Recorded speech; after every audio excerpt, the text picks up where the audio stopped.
Greetings, one and all. I had a few people get in touch because there's a lot of people reading the audio I put up of Rudolf Steiner's The Fall of the Spirits of Darkness, which is a fantastic book, explains all that's been happening and what's been happening in the last 100 years. And then somebody else who was making a video was talking to me about how, isn't it weird that everything's gone crazy in this last 100 years? And is it to do with astrology, or is it to do with a change of epoch, which I think is a bit of both of them. But we must also remember from Rudolf Steiner's point of view that in the 1800s there was the battle in the heavens between Michael, Archangel Michael, and the dark forces, the adversaries. And the culmination of that was that in 1879, where Michael defeated them all the dark forces were sent down to this planet. So coming to this planet was, in that time, a whole new stream of, demonic entities, really. Lucifer's minions and Ahriman's minions and possibly even Asuras. So I just wanted to go a little bit deeper into that and just kind of go over a little bit some of the lecture where Steiner talks about this. And I did have the book, but I lent it to someone and they haven't given it back to me. So I'm having to read it from online, I'm afraid, at the moment, until my friend brings it back. So we've got to remember, this is what Steiner's saying.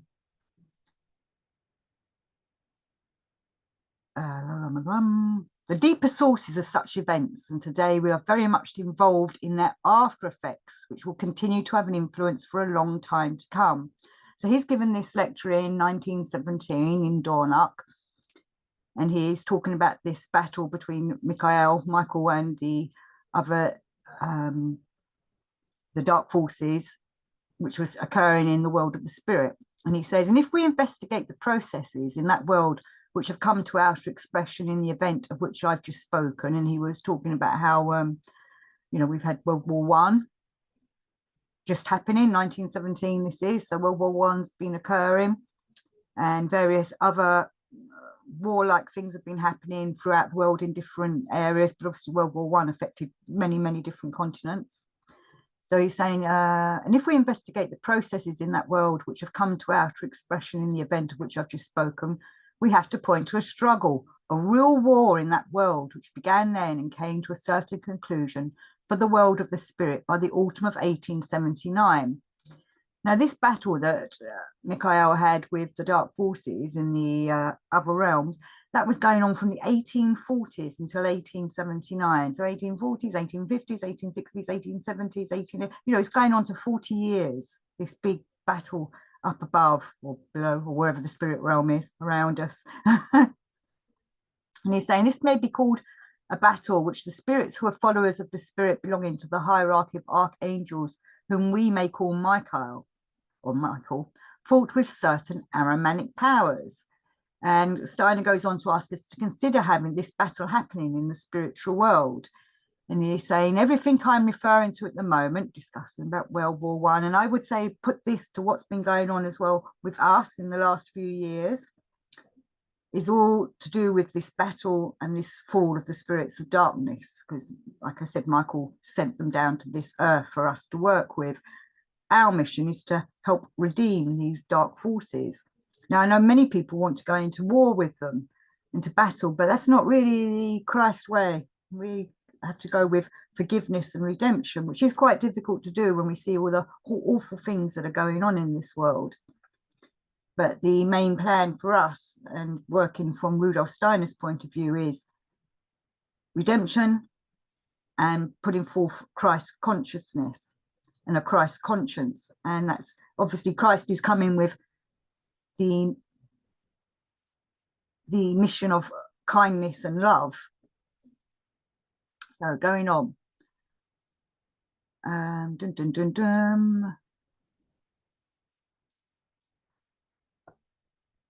he goes on to say that the human souls who were born exactly in the 5th decade of the 19th century actually took part in this battle between Michael's followers and the Ahriman powers when they were in the spiritual world. And this is something, again, I've talked to a few people about over the years. You know, maybe we were involved with that. Maybe that's why we're called to this path, because we were part of the battle in the spirit world, and we're now trying to continue it in this earthly realm. But as I was saying, it's not a going forth and slashing people down with the swords. It's a redemption and forgiveness one, and hoping to bring these dark forces back to the divine source, putting these fallen dark forces back onto the divine path. Let them remember that they are originally from God, and it's to God they can return. So Steiner goes on to say, what does this signify? To see something like this in the right way, we can always call on an image which humanity has known throughout its evolution, the fight between Michael and the dragon. The image has come up again and again in the course of evolution. And I'm going to remind you of that. Most people think of it as Michael slaying the dragon. That's actually George, because that's slaying our physical lower nature on this physical realm, whereas Michael is bringing forth the Christ consciousness and putting forth his hand for redemption to help the dark forces lift themselves back up to the light, which is also part of our mission, which is why they've been sent down to us. What was I just reading? We may say that a particular crowd of Ahrimanic spirits seek over and over again to bring something into world evolution, but they are always overcome. And so they also lost the battle in the autumn of 1879. And as I said, this was in the spiritual world. But what does it signify that the powers of the dragon, this crowd of Ahrimanic spirits, are driven down into the human realms, banished from heaven to earth, as it were? Losing the battle means they are no longer to be found in the heavens, to use the biblical term. Instead, they are to be found in the human realms, which means that the late 1870s were a particular time when human souls became subject to Ahrimanic powers with regard to certain powers of perception. And we have to remember here that also in the 1870s onwards, there was a big change in we had the steam engines already running, but we started going into a different type of technology, which would then later turn into the computers. We had different kinds of warfare going on that would go on to lead into the rockets. I know many of you will leave comments or get in touch saying, Jack Parsons, you know, he was working with Philema. He said himself that he was doing certain rituals to help make these rockets work. And then rockets would probably be empowered by Ahrimanic beings. And those Ahrimanic beings with the rockets would have been being used for warfare, where we need to find a way of helping these Ahrimanic beings to be doing something that's more positive, something that's more evolutionary, something that will help us humans rise up, help the Ahrimanic beings rise up, and help the planet Earth rise up, but not in warfare, but in a higher state of being and evolution. So let me continue. So before this, these powers were active in the spiritual realms and therefore left human beings more in peace. When they were driven out of the spiritual realms, they came upon human beings. And if we inquire into the nature of the Ahrimanic powers which entered into human beings when they had to leave the realms of the spirit, the answer is the Ahrimanic materialistic view of its personal, mark this well, its personal bias. So you've got to remember that the Ahrimanic forces that were sent down by Michael, they had their own biases against us, against the spirit world. So they're probably pretty pissed off beings, having lost their battle up in the spirit realm between the 1840s and 1879, sent down to this realm where they're running free and probably taking over a lot of people, probably been able to take possession of a lot of people to try and direct them to do their kind of dark work, which is why we must always make sure we're protected and working in the heart centers. So obviously Gurdjieff and Steiner all talk about making sure we're balanced beings and we have all our centers balanced, so these dark forces cannot hook onto us, you know, and we're good food for them. You know, they want that purity that we're trying to put forth. They want that to feed off us and to break us, you know, like one of their let's say that if they found a priest, a holy priest, and they managed to be able to turn him to the dark forces, make him break his vows, make him do diabolical things, you know, that's a victory for them, which is why we must make sure we're fully protected and aware of when the Ahrimanic forces are trying to come upon us. And I'm sure many of you have read the various books. I highly recommend Paul Emberson's books about how the Ahrimanic beings influence the electricity and the magnetism, electromagnetism, and how they're working through that. And I've talked before about how when I was in America many years ago, and an American Indian talked to me about how dark forces travel along the currents of a river. And then he went on to explain to me now they travel along the currents of electricity. We don't really know what electricity is. So we must be careful when we're using technology or having, you know, we've got electricity everywhere, but if we can Christianize it, think of it doing the right thing for us, it's helping us. You know, many people use electricity for dark forces, obviously. Many people aren't aware of what it is that they're doing as a being manipulated by a dark force. I don't know if you know that on the internet itself, pornography is the most looked at thing. How awful is that? You know, and probably some pretty dark pornography, but that's Ahrimanic beings influencing people that are drawn to, or drawing them to that, to make them watch that. Ahrimanic beings will probably attack the or go for the sexual side of ourselves, because it creates quite a heavy energy that they probably can use to make people turn nasty, let's say.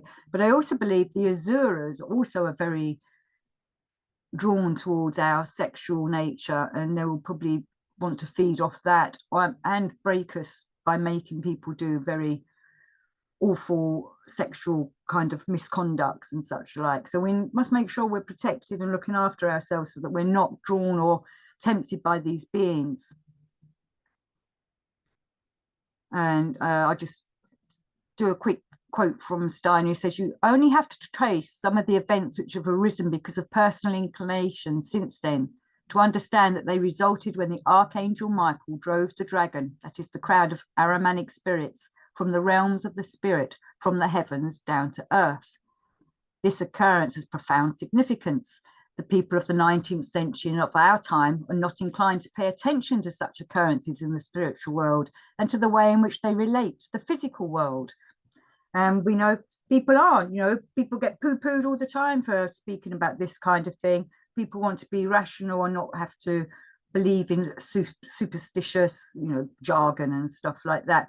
They don't want to think that a devil might be manipulating them or that they are the puppet of a dark force, where we're trying to be not manipulated. We're trying to work with the Christ, we're the Christ energy, so that we're putting forth the higher vibration to help ourselves and other people.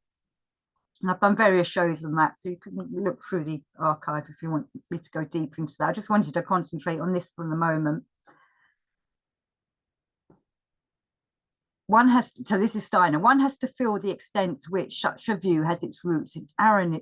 Oh, hold on, I missed a sentence. Let me go back. So he's saying, in terms of eternity, what does it matter if so-and-so many more tons of organic matter will perish as the war is allowed to continue? Remember, I was saying World War I is happening. One has to feel the extent to which such a view has its roots in Ahrimanism, for its roots truly are in the realms of inner response. And, you know, I'm making this video in November 2023. Wars are kicking off again. Ahriman's out there making people turn against their, you know, find their darker nature and manipulating them to use it. And Steiner reminded everybody that the last part of the 20th century and going on into the 21st, which is, you know, the last 30, 40 years, will be the chance for people like us to go forward and spread the right vibration and do the right work, do the spiritual science that Steiner's telling us about, do the work that Gurdjieff is telling us about, so that we can put them higher spiritual vibrations back into the world and hopefully pass that on to other people, other humans. And I'm going to put a link to where I've done the audio of this lecture anyway, but I just wanted to do this little video because of what people were saying about, like, the dark forces have seemed to up their game in the last few years. They actually upped their game from 1879. It probably took them a while to figure out how they're going to do it, but they got their claws into things. And as many of us know, that this various agendas have been being worked on and being rolled out over the last 100 years. And if there are agendas that are not beneficial to humanity and to the planet Earth, then they're Ahrimanic driven. And I was going to do, Steiner says the following: everything which happens within the great schemes of things does also have its good side. Yeah, and I would agree with that, with what's been happening, with what I've been saying, with the fall of the spirits of darkness coming down to the earth. As I was saying earlier, us humans are here to help Michael, to transform these spirits, hopefully back onto the right path. Right, so this is the danger of reserving what should not be reserved. Everything which happens within the great scheme of things does also have its good side. It is because the Ahrimanic powers entered into us when Michael won his victory, that we are gaining in human freedom. Everything is connected with this. For the crowd of Ahrimanic spirits has entered into all of us. And Steiner does say this as well. This is all part of the doppelganger lectures. When we're born, somehow an Ahrimanic being enters every single one of us, which is sometimes why we feel like we're fighting a dark force within, because that's that Ahrimanic being trying to lead us astray, which is why we must try and keep ourselves on the right path, saying our prayers and reading the various whatever holy writs you like, or reading Steiner or Gurdjieff, to remind us constantly it's an ongoing battle. There's no ta-da, it's all over. This is a life journey, and it's going to be continuing forever.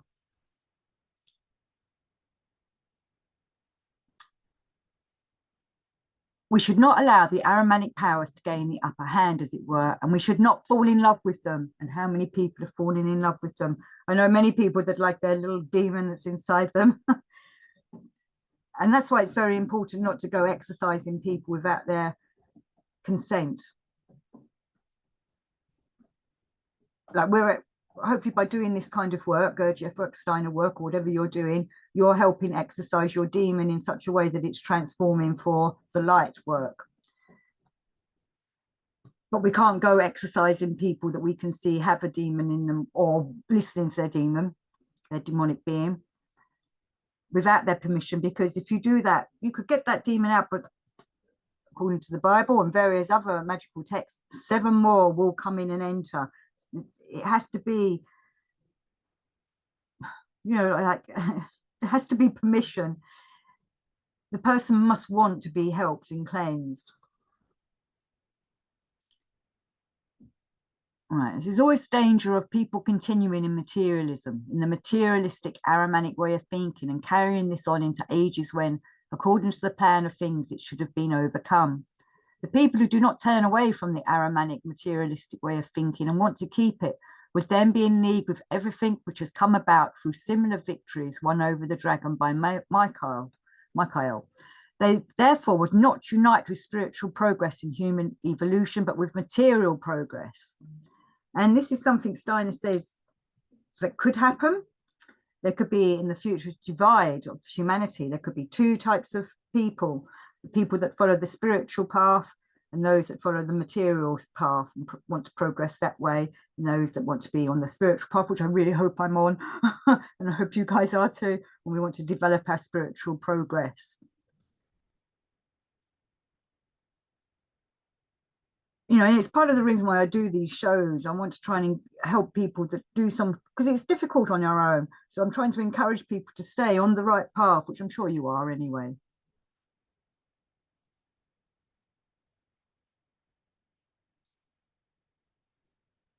Right, and I'm just going to finish with this one. Something else needs to be understood, exactly because of its logical consistency and indeed its greatness. The scientific way of thinking, too, is in great danger of sliding into the Ahrimanic way of thinking. Consider how some scientists are thinking today in the field of geology, for instance. They study the surface formation of the earth and the residues and so on to determine how certain animals live or have lived in the different strata. Empirical data are established for certain periods. Scientists use these as a basis for their views as to what the earth looked like thousands and millions of years ago, arriving, for instance, at the nebular hypotheses of Kant and Laplace. They also develop ideas to the future evolution of the earth, and from the physical point of view, these are quite correct. They are often utterly brilliant, but they are based on a method where the evolution of the earth is observed for a time and then conclusions are drawn. What is really being done in this case? It is the same as if we were to observe a child when it is 7, 8, or 9 years old, taking note of how its organs gradually change or partly change and calculate how much these human organs change over a period of 2 or 3 years. And then he goes on to say that, you know, this is how the scientific realm, they're not looking with spiritual eyes at the evolution of the planet or the evolution of a person. They're looking with, excuse me, with rational eyes and rational thinking, where the whole point of doing the spiritual science of Rudolf Steiner is that we spiritualize our thinking. We look with spiritual eyes to see what is really happening. It's like we're lifting the veil so that we can see what's behind the rational way of looking at things, or at the materialistic way of being with things. According to Steiner, different elementals work with everything. They work with our growth, they work with the plant growth, they work with the geology growth, they work with scientific growth, and sometimes Ahrimanic beings get in and can take it on a path that's not helping with its spiritual growth. And because of the battle that ended in 1879 and that fall of the spirits of darkness, a different set of Ahrimanic beings were sent down, which is why I think the game has upped, because these are obviously pissed off because they lost the war, lost the battle, and they're making use as much as they can of what's going on this earth and the people that are willing to listen to them. So I'm hoping that helped you guys with this little video of, and with your understanding of what Steiner was saying about the fall of the spirits of darkness and our part in it. We don't want Ahriman to be in control of us, but we must be aware that he or it is out there trying to take us over. And the way we need to look after ourselves is by developing ourselves in a spiritual, soulful way. We need to protect our souls. And I highly recommend, obviously, reading Steiner or listening to the audios I've put out, or even definitely Paul Emberson's books, if you can get them, about the Ahrimanic technology really that's happening, and how we need to start working towards the moral technology that Rudolf Steiner used to discuss, and used John Wall Keely as an example, a man that came too early, really. He was saying he was before his time, but John Wall Keely was beginning to create this moral technology. But that you can research in the various lectures and such like that Rudolf Steiner put out. So thank you very much for listening. Thank you for the questions in the emails that I received that prompted this video. And may we all go forward with our spiritual eyes open and our spiritual hearts ready to do. Oh, someone's really trying to contact me. Sorry, my phone keeps going off. With the spiritual hearts full of love and light to you all. Till next time.